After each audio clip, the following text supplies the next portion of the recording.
ಬಹುಶಃ ಟೈಮ್ ನೋಡಿ ಹೊರಗಡೆ ಹೋಗ್ತಾರೆ ಅಂತ ಅನ್ಸುತ್ತೆ. ದರ್ಶನ್ಗೆ ಸಿಕ್ಕಾಪಟ್ಟೆ ಜೋಶ್, ಅಭಿಮಾನಿಗಳಲ್ಲಿ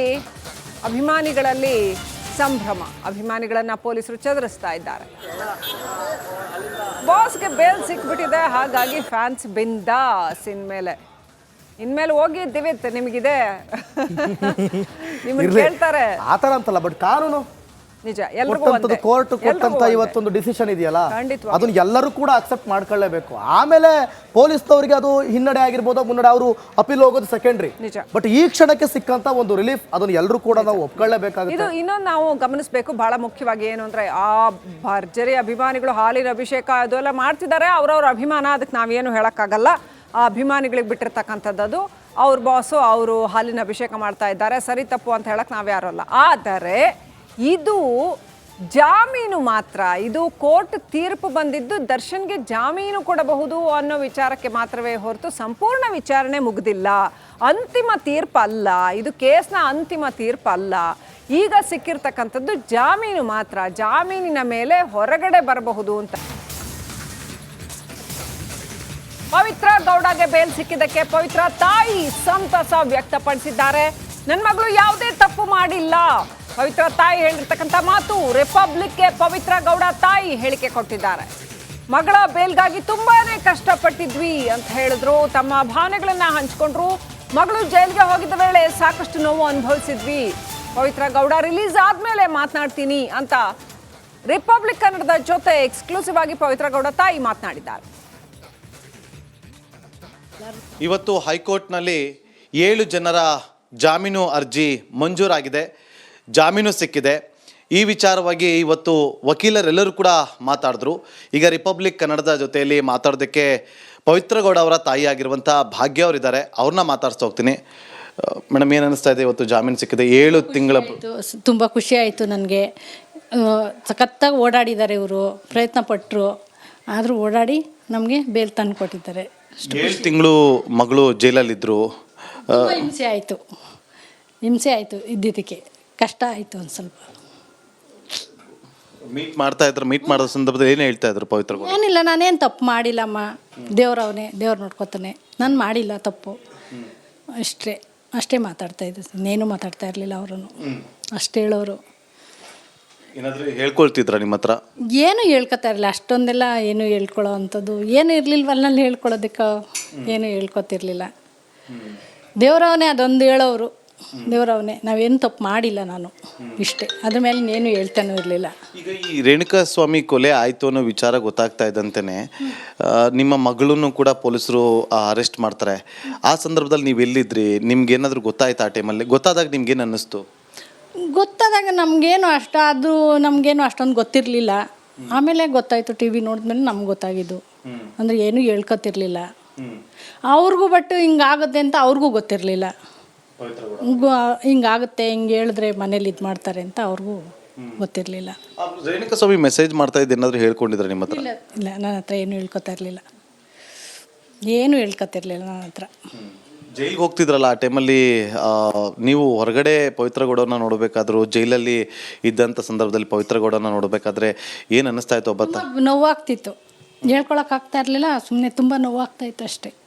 ಅಷ್ಟು ಬಿಟ್ಟರೆ ಇನ್ನೇನು ಆಗ್ತಾಯಿಲ್ಲ. ಕಣ್ಣೀರು ಹಾಕ್ತಿದ್ದೀರಿ. ಇವತ್ತು ಆಗಬಾರ್ದಿತ್ತು, ಆಗೋಗಿದೆ ಅನ್ನೋ ವಿಚಾರಗಳು, ಚರ್ಚೆಗಳು ಆಗುತ್ತೆ. ಅದೆಲ್ಲವನ್ನು ಆ ಟೈಮು ಏನು ಮಾಡೋಕ್ಕಾಗಲ್ಲ. ಅದು ಹಣೆ ಬರ ಟೈಮು ಒಂದೊಂದು ಇರುತ್ತೆ. ಈಗ ಮುಗ್ದಿದೆ, ಇಲ್ಲಿಂದ ಈಚೆಗೆ ಆರಾಮಾಗಿರಲಿ ಇಷ್ಟೇ. 7 ತಿಂಗಳು ಜೀವನ ಹೇಗಿತ್ತು?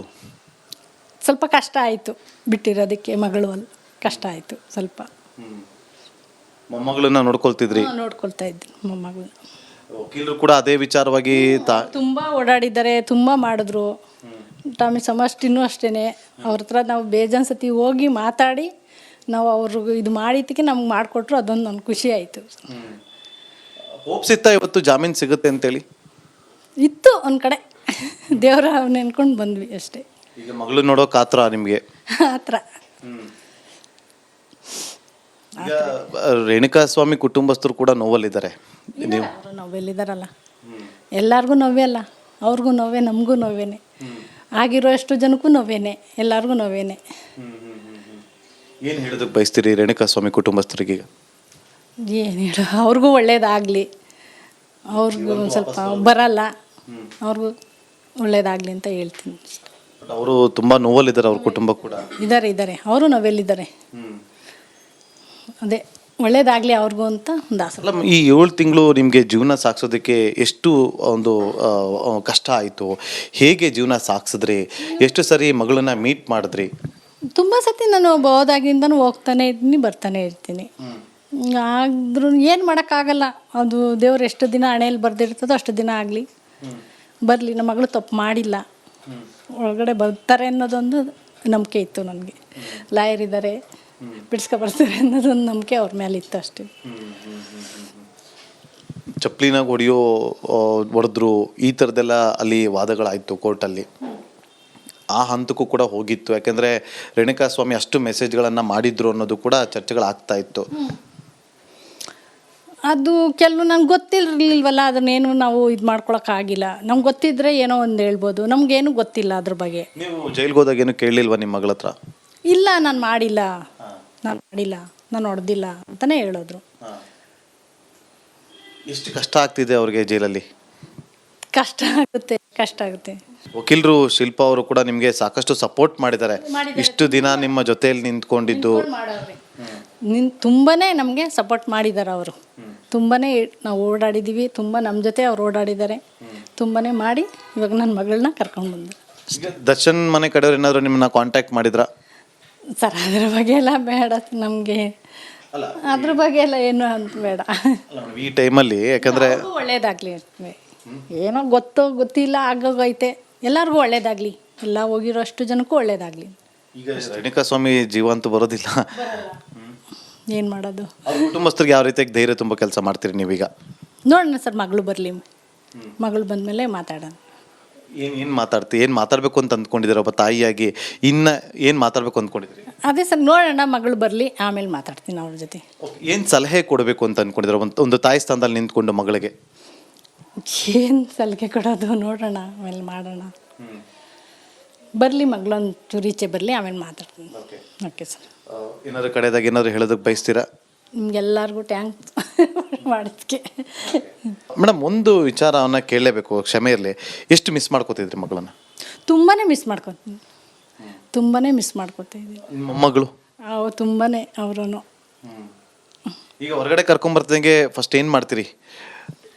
ದೇವಸ್ಥಾನಕ್ಕೆ ಕರ್ಕೊಂಡು ಹೋಗ್ತೀವಿ, ಪೂಜೆ ಮಾಡಿಸ್ತೀವಿ, ಒಳ್ಳೇದಾಗಲಿ, ಎಲ್ರಿಗೂ ಒಳ್ಳೇದಾಗಲಿ ಅಷ್ಟೇ. ರೇಣುಕಾಸ್ವಾಮಿ ಅವ್ರನ್ನ ಒಳ್ಳೇದಾಗಲಿ ಅಂತಲೇ ಹೇಳ್ತೀನಿ ನಾನು ಅಷ್ಟೇ, ಅವ್ರಿಗೂ ಒಳ್ಳೇದಾಗಲಿ. ರೇಣುಕಾಸ್ವಾಮಿ ಅವ್ರನ್ನ ಫ್ಯಾಮಿಲಿಗೆ ಏನಾದ್ರು ಹೋಗಿ ಮೀಟ್ ಮಾಡಿ ಮಾತಾಡುವಂಥ ಪ್ರಯತ್ನ ಏನಾದ್ರು ಮಾಡ್ತೀರಾ?